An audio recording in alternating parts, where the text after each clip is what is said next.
നമസ്കാരം, കൊട്ടാരക്കര മീഡിയയിലേക്ക് സ്വാഗതം. കുടിയേറ്റക്കാർക്കെതിരെ കർശന നടപടി സ്വീകരിക്കാൻ ഒരുങ്ങുകയാണ് UK. സ്ഥിരതാമസക്കാരായി എത്തുന്ന കുടിയേറ്റക്കാരെ ആവശ്യമില്ലെന്ന് സൂചിപ്പിച്ചിരിക്കുകയാണ് UK അധികൃതർ. സ്ഥിരതാമസത്തിനായി അപേക്ഷിക്കുന്നവരുടെ കാത്തിരിപ്പ് സമയം 5 വർഷത്തിൽ നിന്ന് 10 വർഷമായി ഇരട്ടിയാക്കുന്നതുൾപ്പെടെയുള്ള കർശനമായ പുതിയ നയനടപടികൾ ബ്രിട്ടീഷ് പ്രധാനമന്ത്രി കെയർ സ്റ്റാർമർ കഴിഞ്ഞ ദിവസം പുറത്തിറക്കിയിരുന്നു. ഇപ്പോൾ 10 വർഷമായി UK-യിൽ താമസിക്കുന്നവർക്ക് മാത്രമേ സ്ഥിരതാമസത്തിനായി അപേക്ഷിക്കാൻ സാധിക്കുകയുള്ളൂ.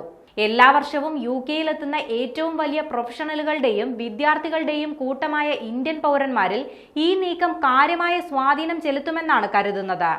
ഓഫീസ് ഫോർ നാഷണൽ സ്റ്റാറ്റിസ്റ്റിക്സിന്റെ കണക്കുകൾ പ്രകാരം 2023-ൽ UK-യിലേക്കുള്ള ഏറ്റവും വലിയ കുടിയേറ്റക്കാരായിരുന്നു ഇന്ത്യക്കാർ.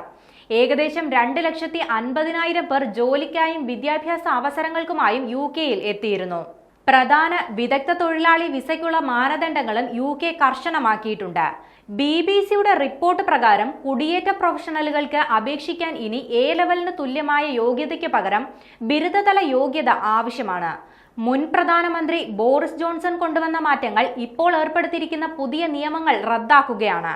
അതായത് 5 വർഷമായി UK-യിൽ താമസിക്കുന്ന ഇന്ത്യക്കാർ ഉൾപ്പെടെയുള്ള വ്യക്തികൾക്ക് ഓട്ടോമാറ്റിക് സെറ്റിൽമെന്റും പൗരത്വവും നൽകുന്ന നിലവിലെ നിയമം പുതിയ സംവിധാനം ഇല്ലാതാക്കും.